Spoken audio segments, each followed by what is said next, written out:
est capable d'agir au-delà de ce que tu demandes, au-delà de ce que tu penses. Que toute la gloire soit rendue à Dieu. Luc chapitre 11, versets 21 à 22. Mettons-nous debout pour la lecture de la parole.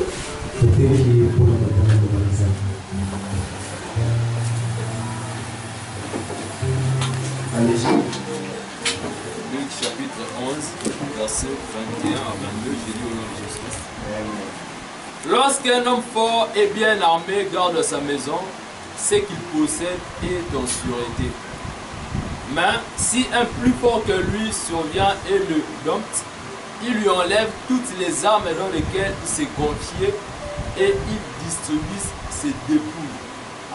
Amen. Amen. Que Dieu bénisse sa parole pour nous asseoir.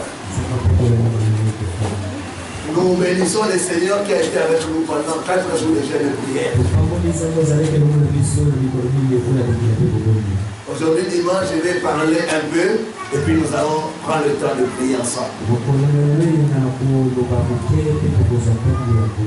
Le processus de la victoire sur l'homme fort.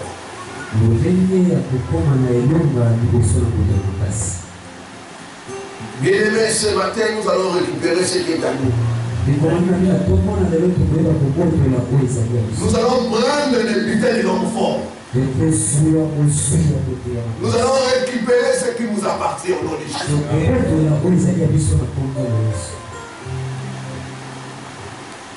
Comme je l'ai dit, l'homme fort, c'est le géant de David. L'homme fort, c'est la personne qui t'empêche d'atteindre ta destinée. C'est la personne qui confisque tes bénédictions. L'homme fort, c'est le Goliath de David. L'homme fort, c'est le géant qui contrôle ta vie, qui contrôle ta famille. Nous devons le vaincre au nom de Jésus-Christ. Mais pour vaincre l'homme fort, il y a des étapes à suivre. C'est un processus qui nous amène vers la victoire. Il y a des étapes à respecter. Et c'est ce que nous allons voir ce matin. Comment arriver à remporter la victoire sur l'homme fort de ta vie, l'homme fort de ta communauté, l'homme fort de ta famille.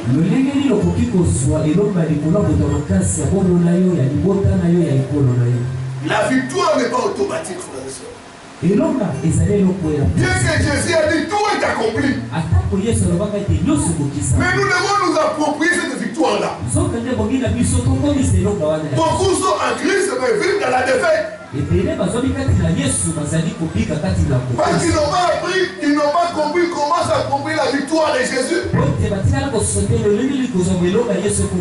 a dit tout est accompli. Mais beaucoup d'enfants sont liés par l'ennemi. Beaucoup d'enfants sont malades.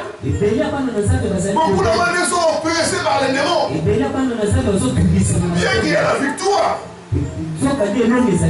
Mais il faut savoir qu'est-ce qu'il faut faire pour s'accomplir cette victoire-là. C'est ce que nous allons voir ce matin. Je vais parler de 5 choses et puis nous allons prier. La première chose qui t'aide à t'approprier la victoire de Christ, c'est la connaissance de la parole de Dieu. La connaissance nous délivre. Vous devez rechercher la connaissance. La Bible dit mon peuple est détruit faute de connaissance. Le diable règne là où il y a l'ignorance. Donc le premier pas vers la victoire, c'est la connaissance de la parole de Dieu. Vous devez connaître ce que Christ a fait pour vous à la croix. Vous devez croire en cela. Vous devez vous approprier cela. La connaissance de la parole de Dieu nous délivre. La Bible dit vous connaîtrez la vérité et la vérité vous affranchira. Quand la connaissance vient, nous commençons à trouver certaines choses anormales. Quand la connaissance vient, nous commençons à refuser certaines choses. J'ai partagé avec une soeur, j'avais donné des enseignements sur manger dans le rêve. Elle,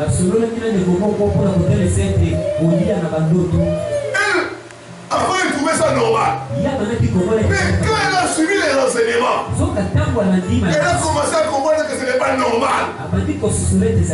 Donc la connaissance nous aide à refuser certaines choses. La connaissance nous aide à remporter la victoire. Mon peuple est détruit faute des connaissances.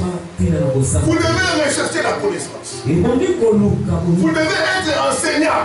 Il y a beaucoup de gens qui ne veulent pas être enseignés. Qui croient tout connaître alors qu'ils ne connaissent rien. Vous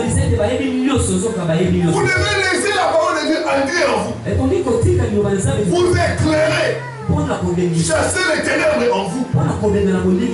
La parole, c'est Dieu lui-même. La parole a la capacité de briser les chaînes. Paul dit, je suis en prison. Je suis lié. Mais la parole qui est à moi ne peut pas être liée. Quand la parole est en vous, l'ennemi ne pourra pas vous lier. Même s'il met les chaînes, vous allez sortir. La parole nous rend plus que vainqueurs. La parole nous rend forts. Quand la parole vient, nous commençons à voir les discernements. Pourquoi nous tous dans la famille nous devons tomber dans les mêmes trous?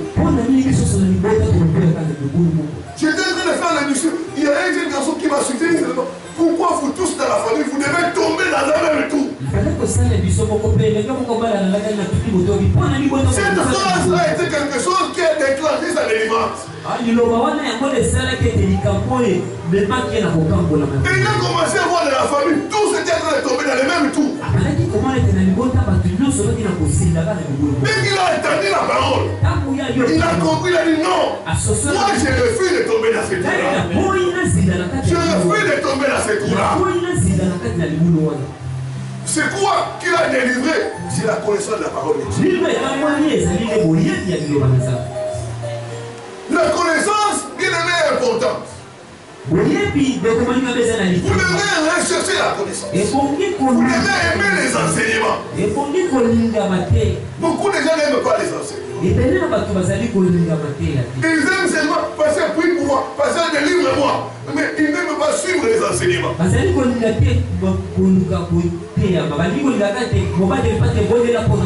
un prophétisme pour moi. C'est bien ces choses-là. Mais c'est la parole qui va te faire asseoir. C'est la parole qui va t'aider à garder ta délivrance. C'est la parole. Bien-aimé, quand la connaissance vient, des fois ça ne demande même pas la prière. Seulement cette connaissance-là vous libère automatiquement.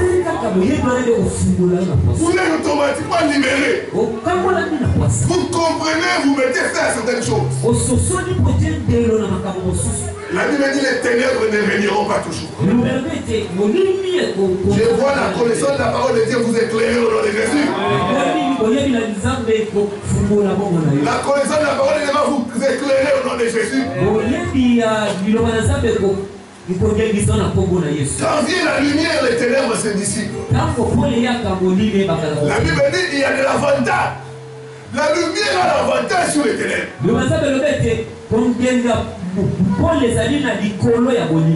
Pendant longtemps, il y a un verset de la Bible qui va donner la victoire dans les combats spirituels. La Bible dit, la terre entière sera remplie de la connaissance de la parole de Dieu. Comme le fond de la mer. Et il n'y aura ni tort, ni dommage sur ma montagne sainte.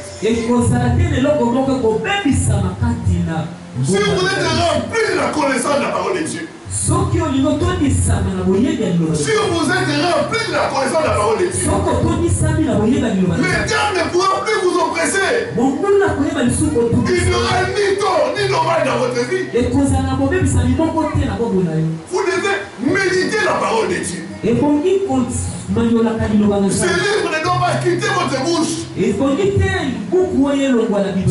clés de la victoire. C'est le premier pas pour la victoire. Si tu veux vaincre l'enfant, tu dois rechercher la connaissance de la parole de Dieu. Deuxième chose, tu dois identifier l'homme fort de ta vie. Tout au long de la semaine, j'ai expliqué cela.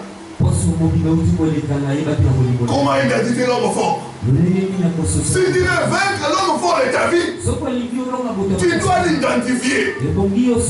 Si tu ne connais pas ton adversaire, comment tu vas le vaincre? Même quand on va à l'hôpital, une des choses la plus difficile, quand le médecin n'arrive pas à trouver la maladie. Si le médecin arrive à identifier la maladie, c'est déjà une partie de la guérison. C'est même aussi dans le combat spirituel.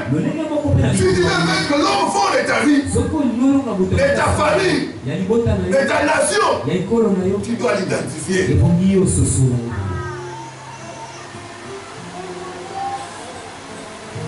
J'ai dit comment identifier l'homme fort. Tu dois regarder ta vie. Tu dois regarder la vie de ta famille. Tu dois regarder la vie de là où tu es, de ta communauté. À partir de cela, tu vas voir qu'il y a un type d'homme fort qui me combat. Dans quel domaine c'est difficile pour toi de réussir? Dans quel domaine tu connais des faiblesses, des défaites? Tu dois trouver l'homme fort de ta vie. 1 Corinthiens 11, verset 28. Dans le monde, quand nous sommes malades,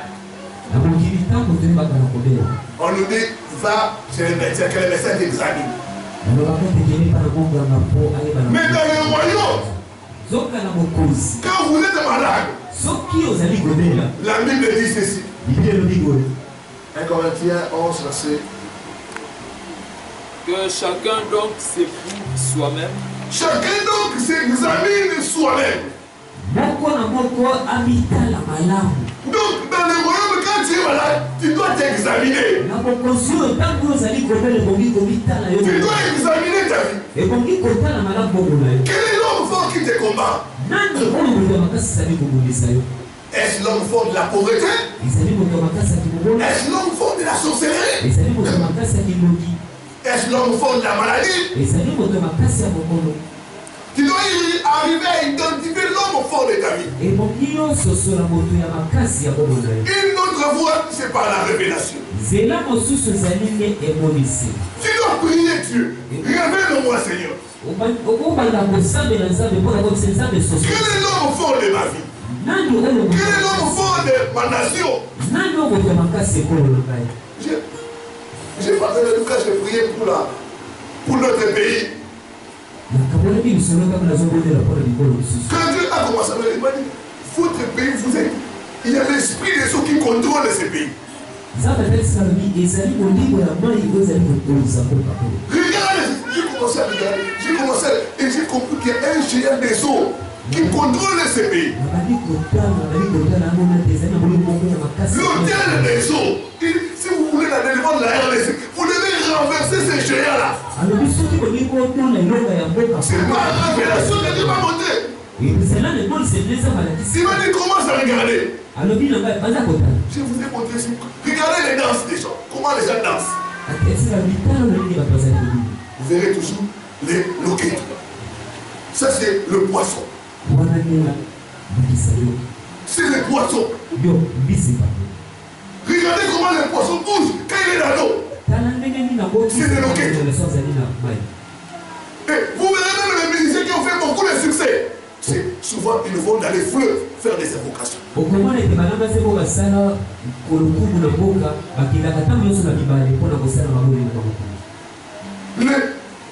L'esprit des eaux, c'est l'esprit qui amène l'impudicité, l'immoralité.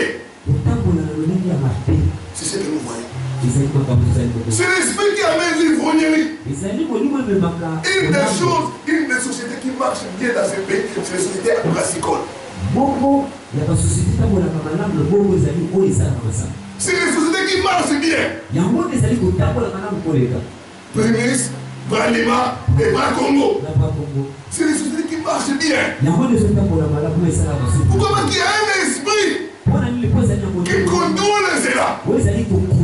Quelqu'un m'avait raconté à l'époque de Mobutu, il y avait des gens de l'Équateur, de Mandaka.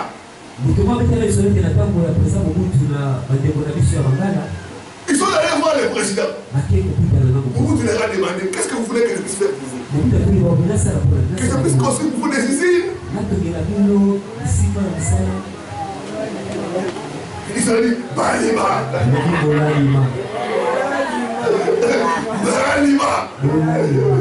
C'est l'esprit des eaux, frères et sœurs. L'esprit des eaux règne dans ce pays. C'est l'autel des eaux. Si vous regardez, il y a un film qu'on a fait, Congo River, les rives du fleuve Congo. Si vous regardez ce film, vous allez comprendre l'influence des eaux dans ce pays.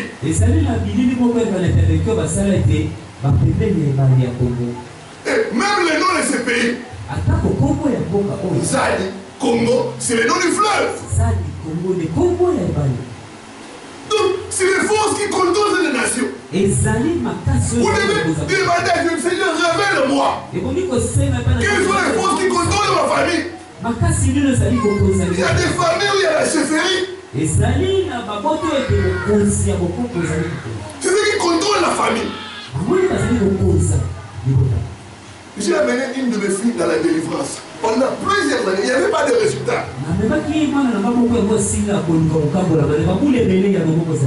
Mais jusqu'à ce qu'on a compris qu'il y avait l'esprit de chefferie. Et une descendant du chef coutumier. Et dès que nous avons eu cet élément, nous avons commencé à combattre dans la prière.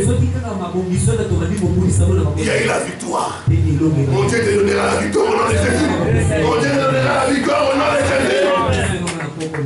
Vous devez connaître l'homme fort. Vous devez demander, Seigneur, aide-moi.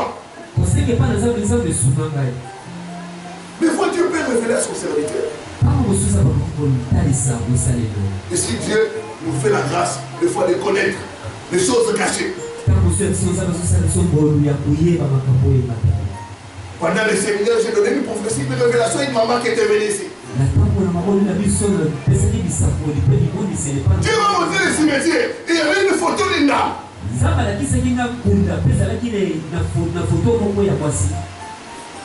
Il m'a dit, sa mère.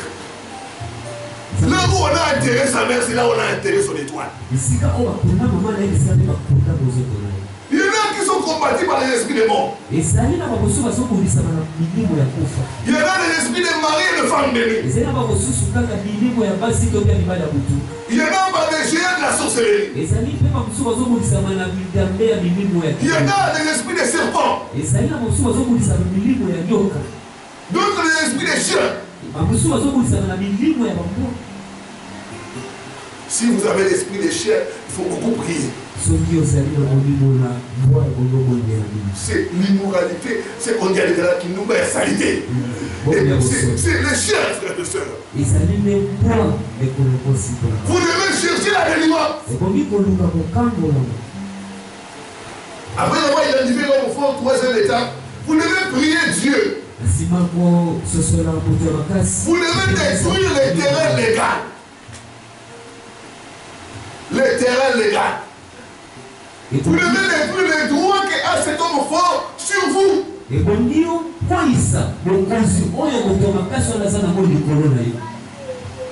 L'homme fort ne vient pas pour rien dans votre vie.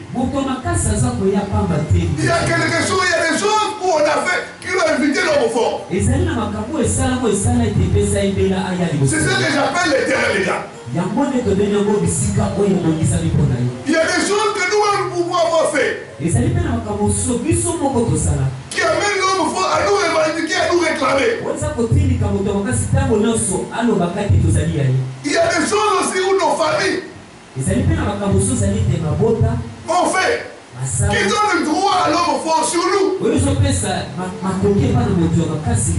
C'est pourquoi, quand nous faisons la délivrance, vous voyez les démons dire, c'est ma femme. C'est ma femme.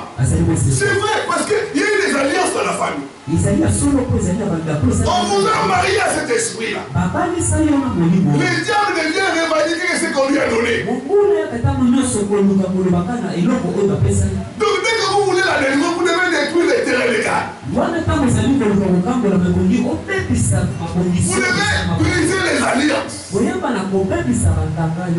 Tant que l'alliance subsiste, l'homme va continuer à régner. Donc il faut trouver quelles sont les choses qu'on a cédées à l'ennemi. Quels sont les terrains qu'on lui a cédés dans la famille. Il y a des familles où on a fait l'accord, le diable a donné les choses. Et en retour, on a donné la chance. Le diable a pris la chance dans toute la famille. Il faut briser ces alliances-là. Il faut briser ces parties-là aujourd'hui. Pendant les séminaires, j'avais la délivrance d'une sœur ici. J'ai prié contre l'esprit des eaux. J'ai commencé à prier avec presque certaines manifestations. Mais quand j'ai commencé à briser l'alliance, il y a eu des fausses manifestations. Parce qu'il y a une alliance. J'ai commencé à briser l'alliance, Dans beaucoup de gens, nous devons briser les alliances qui sont faites. Donc tu dois briser les mariages et proclamer le divorce au nom de Jésus. Nous avons reçu le cas d'une sœur ici. L'homme fort, c'était un féticheur. Ce n'est pas elle qui a consulté les féticheurs. Sa mère. Et même décédé il y a longtemps. Mais l'esprit de ce féticheur était toujours en train de réclamer, de dire que cette fille, cette soeur lui appartenait. Sa mère me l'a donné. Donc nous devons briser ce terrain légal-là. Ces accords-là, ces alliances-là au nom de Jésus. Même cas pour notre pays. Si nous voulons la délivrance de la RDC, nous devons briser les accords, les pactes qui ont été faits avec le diable.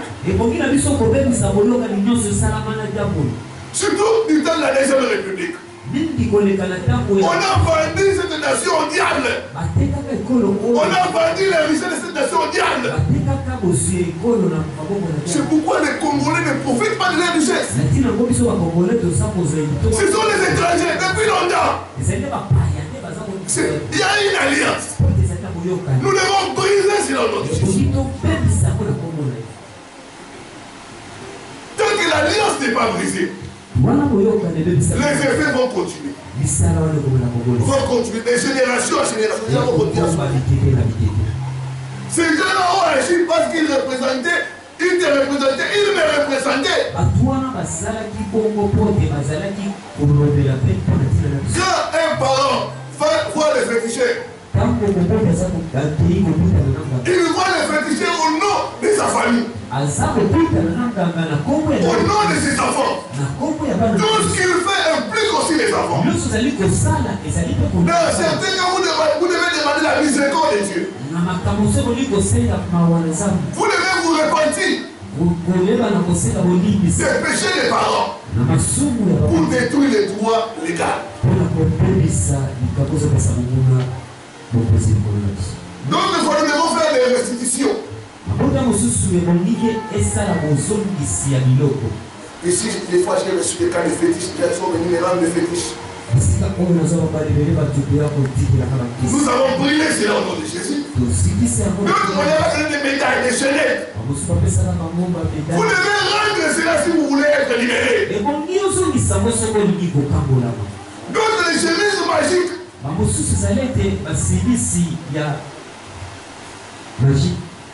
Je me suis dit, lui, on y avait initié dans la magie en lui donnant une chemise.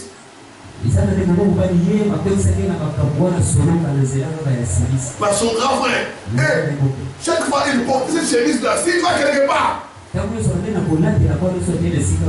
avait la domination. Et cette chemise avait disparu comme ça. Et quand nous avons commencé la prière, nous avons commencé à réclamer cette chemise. Là où ça s'est trouvé.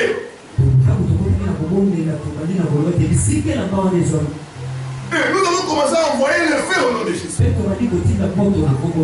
Donc quand vous êtes ici, on a pris vos habits. On est allé travailler avec ça. Dans le monde éternel. Vous devez détruire ces choses-là au nom de Jésus. Donc les terrains légaux, si ce n'est pas détruit, ça permettra au diable de revenir.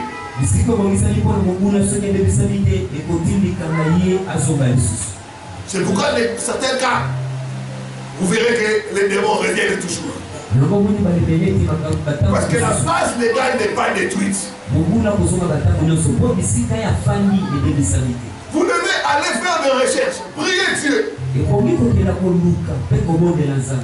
Que Dieu vous révèle ce qui a été fait dans votre famille. Il y a un frère qui vient souvent ici de temps en temps. Dieu nous a révélé ce qui s'était passé dans sa famille. Il y avait beaucoup de décès dans la famille. Le papa est allé voir un féticheur. Et le féticheur a pris, il a demandé, apportez-moi les cartouches. Il a pris ces cartouches, il a fait des cérémonies.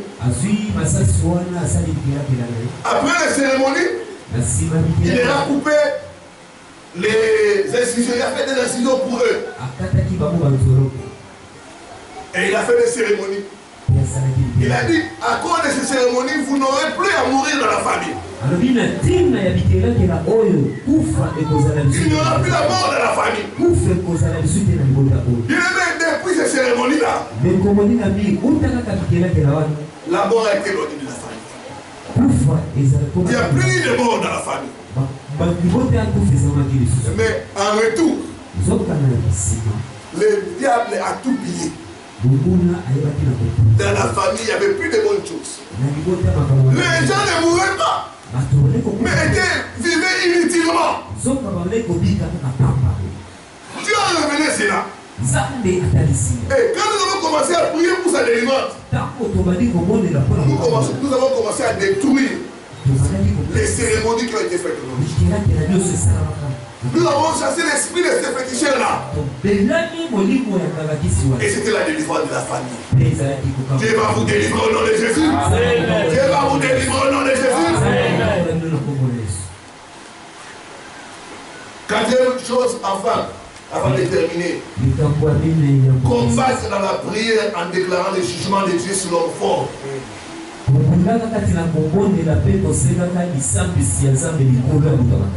jugement de Dieu sur l'homme fort, c'est la mort.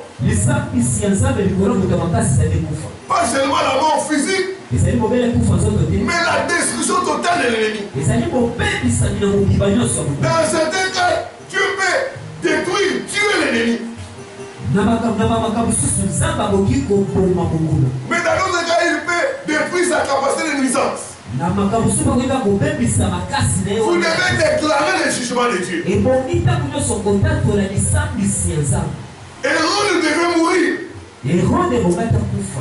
pour que les enfants d'Israël connaissent l'accomplissement de leur destinée. Goliath devait mourir pour que David soit couronné. Il y avait une personne pour danser, il faut que les gens meurent pour que vous puissiez vous marier.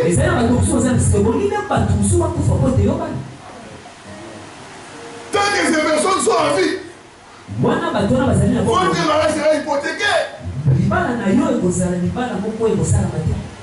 Goliath devait mourir pour que David soit couronné. Les jugements des fois c'est difficile. Mais c'est ça les jugements de Dieu sur l'homme fort. C'est le jugement de la mort. Osias devait mourir pour que Esaïe puisse voir la gloire de Dieu. Vous devez déclarer le jugement de Dieu. Toute personne qui s'oppose à mon bonheur, qu'il tombe et qu'il meurt au nom de Jésus. Qu'il tombe et qu'il meurt au nom de Jésus. Qu'il tombe et qu'il meurt au nom de Jésus. Le jugement de Dieu, c'est là. Les sorciers ne vont pas vous laisser comme ça. Il faut qu'ils soient frappés. C'est ça le jugement de Dieu. Avant de devait tomber.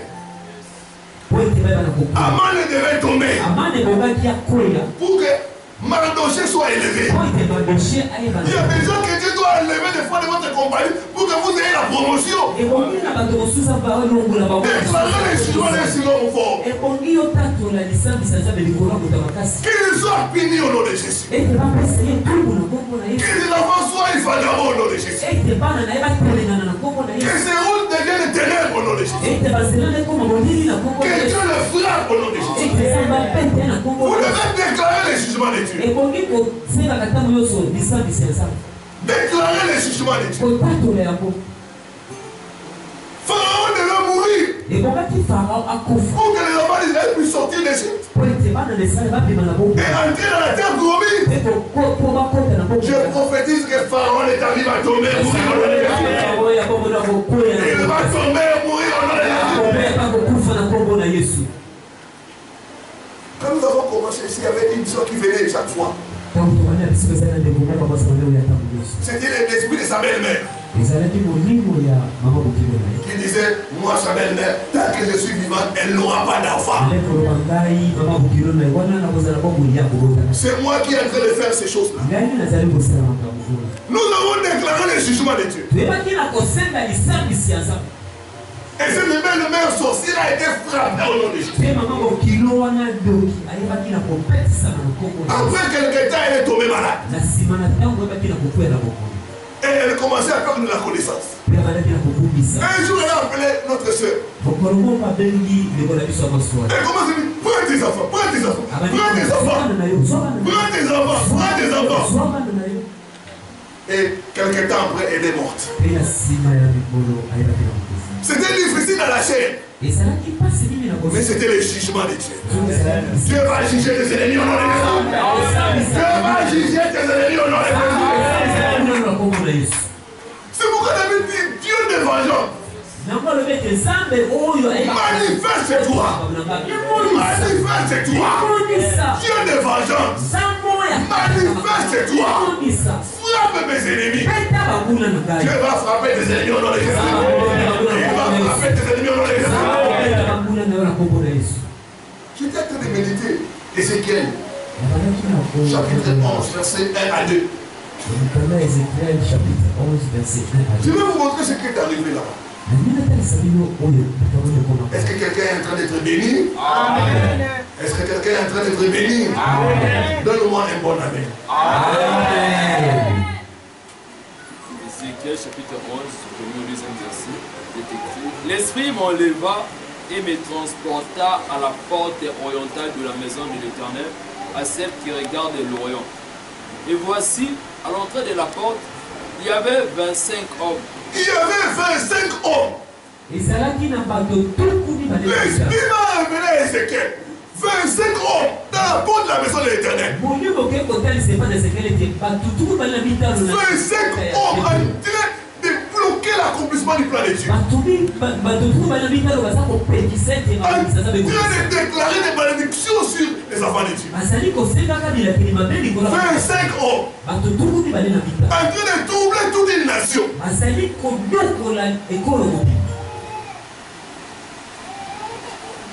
On continue. Il y avait 25 hommes et je vis au milieu de Jazania, fils d'Azur, et Pélatia, fils de Benaja, chef du peuple. Et l'Éternel lui dit, oui, continue. Fils de l'homme, ce sont les hommes qui méditent l'iniquité et qui donnent de mauvais conseils dans cette ville. Ce sont les hommes qui troublent Jérusalem. Et ça n'est pas tout, mais ça pour Ils sont en train de troubler Jérusalem. Ils sont en train de causer que le mal arrive dans Jérusalem. Et Dieu a montré de ce verset qu'il y avait des chefs parmi eux. Il y avait des hommes forts qui étaient là.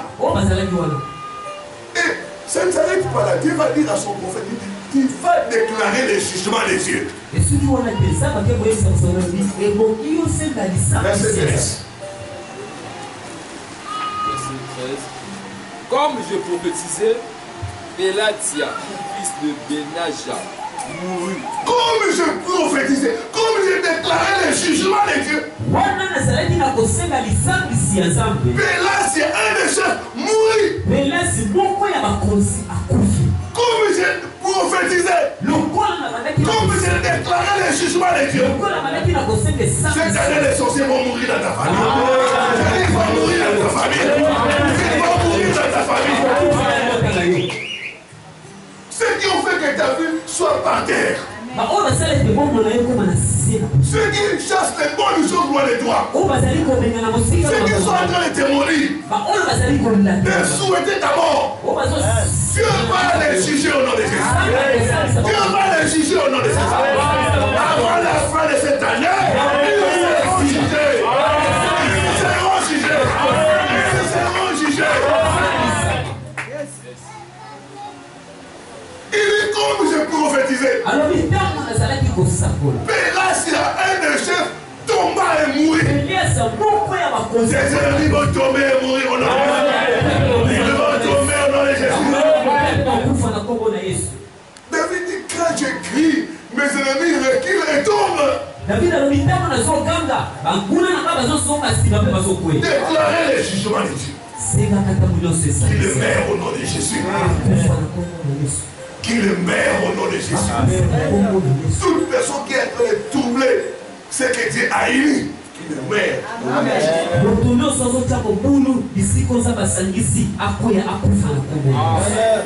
Il y a longtemps, j'étais en train de travailler quelque part là. Il y a, je pense, 6 ans passés. J'avais une dame blanche qui était mon chef, mon supérieur.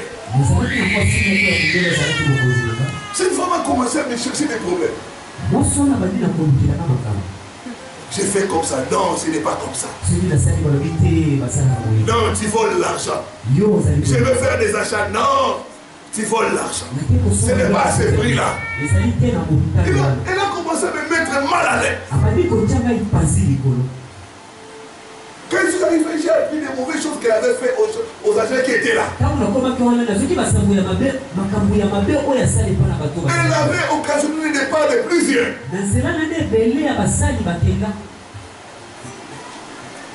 Moi, je me suis levé dans la prière. Je commençais à déclarer le jugement de l'Israël. Mais je dis, moi, je paye ma dîme. Je paye ma dîme. Je soutiens l'œuvre de Dieu par ce petit travail. Et elle élevait, doublait ma famille. Que mon Dieu la double au nom de Jésus. Que mon Dieu la double au nom de Jésus. Je ne sais pas qui est en train de faire le mal parmi vous, mais que Dieu les double au nom de Jésus.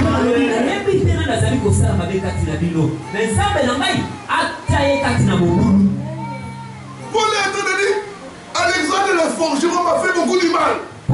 Alexandre, Dieu les rendra. Dieu les rendra.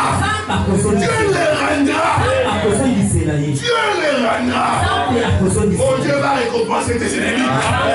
Dieu va récompenser tes ennemis. Au nom de Jésus. Il est de la justice de Dieu. Il est de la justice de Dieu. De rendre le mal Parle de rendre le mal à ceux qui nous affligent, à ceux qui nous doublent, à ceux qui nous combattent. La justice de Dieu, c'est que le mal puisse les atteindre au nom de Jésus. Tu ne peux pas être plus juste que Dieu, mon frère. Tu ne peux pas souhaiter leur vie alors qu'elles souhaitent ta mort. Dieu dit, il est de la justice de Dieu de rendre l'affliction à ceux qui nous rendent le mal, à ceux qui nous font souffrir. J'ai commencé à prier. Et je vous dis, cette femme a été chassée de la compagnie. Elle a été chassée. Elle était obligée de démissionner. Son contrat allait, mais on l'a chassée. Dis-moi, pasteur, pourquoi? Cette femme avait ordonné un paiement comme ça, elle n'était pas autorisée. Elle avait fait une erreur professionnelle. Elle a fait des choses qu'elle ne devait pas faire. À partir de là, au siège, on a écrit, pour ton honneur, tu dois démissionner.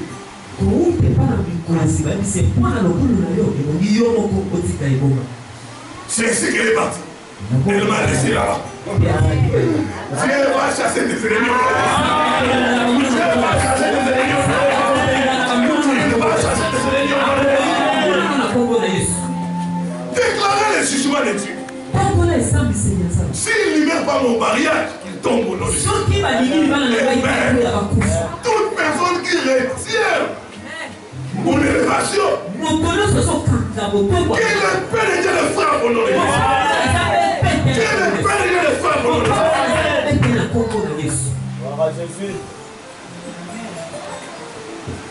Dieu va les frapper au nom de Jésus. Prophétiser contre tes ennemis. Prophétiser contre l'homme fort. Cinquième chose, il faut persévérer. Il ne faut pas lâcher. Combattre dans la prière. Moïse n'a pas lâché. Moïse allait chaque fois chez Pharaon. Laisse aller mon peuple. Pharaon dit non. Le lendemain quand il rentre, tu dois nous laisser aller. Ainsi parle l'Éternel. Ainsi parle l'Éternel. J'ai tout à la bonne santé. Ainsi parle l'Éternel. J'ai droit aux enfants. Parce que dans son royaume, il n'y a pas de femmes stériles. Il n'y a pas d'hommes stériles. Ainsi parle l'Éternel. Il n'est pas bon que l'homme soit seul. Partout se trouve mon aide. Je le libère au nom de Jésus. Je le libère au nom de Jésus. Il a dit tu jouiras du travail de tes mains. Mais toi qui travailles, tu n'arrives pas à jouir du travail de tes mains. Il y a l'ennemi qui vient voler. Tout c'est trop. Ils vont persévérer jusqu'à ce qu'ils libèrent ta bénédiction. Ne lâche pas. Un lâcheur ne gagne jamais. L'ennemi est décidé de ne pas lâcher. L'ennemi est décidé de ne pas lâcher. Nous aussi, nous ne devons pas lâcher. Nous devons persévérer. Un jour, vous avez des cas de délivrance. J'ai commencé la délivrance. Au nom de Jésus. Les démons ont dit, on refusait de partir. J'ai transpiré, frère et sœurs.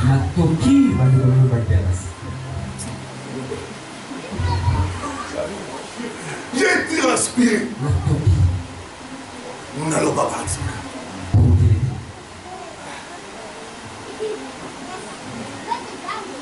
Directement, le Saint-Esprit m'a dit. Ils nous ont menti. J'ai dit au démon, vous avez menti. Vous allez partir. Vous allez partir. diable.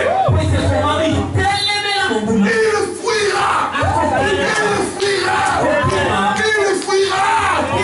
Loin de vous. Dieu ne peut pas changer sa parole. Continue à résister. Il va fuir. Dès que j'ai commencé à résister encore, j'ai dit, vous avez menti. Par après, ils ont dit, ils sont partis.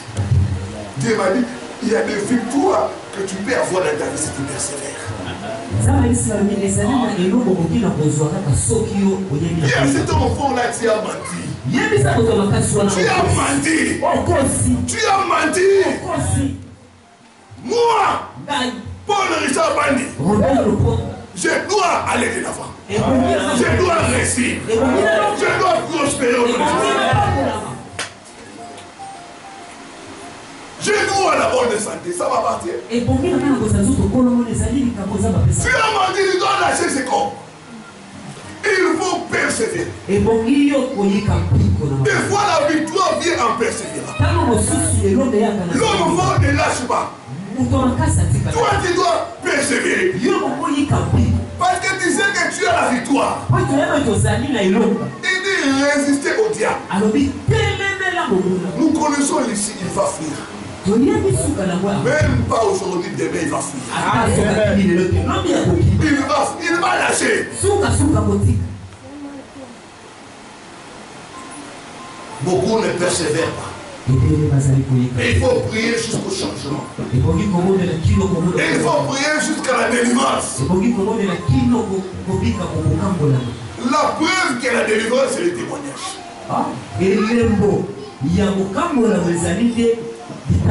Quand tu n'as pas témoigné, c'est que tu n'es pas encore délivré. Et cet aspect-là, tu dois continuer. Proclamer les divorces.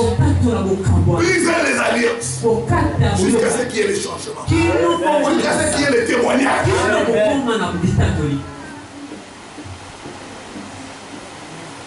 La Bible dit qu'il faut imiter ceux qui par la foi et la persévérance obtiennent les promesses de Dieu.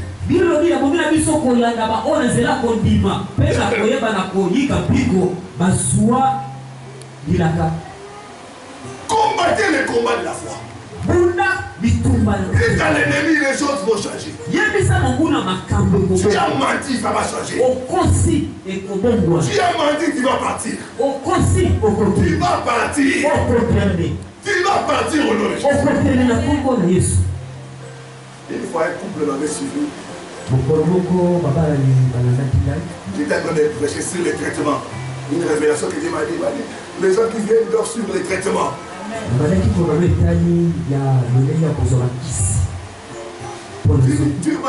Dieu m'a parlé du traitement.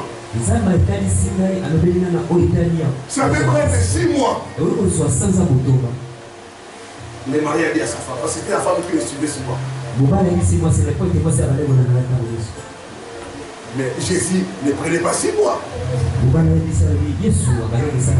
C'était petit contact. Mais comment c'est passé à dire 6 mois? C'est qu'il n'a pas la puissance. Je dis non. Il y a des cas où ça peut prendre les gars. Il y a des cas où ça va vite. Il y a des cas où ça peut prendre le temps. Mais dans tous les deux cas, je sais que les démons vont finir par partir.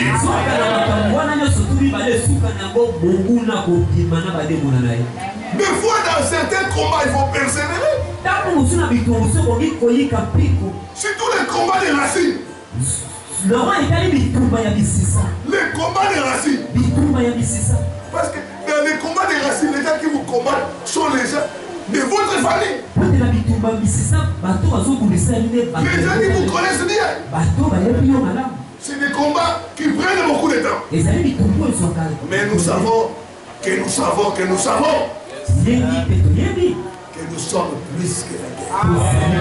Que nous sommes plus que la guerre. Que nous sommes plus que la guerre. Priez jusqu'au témoignage. Tant que vous n'avez pas témoigné, c'est que ce n'est pas encore fini. La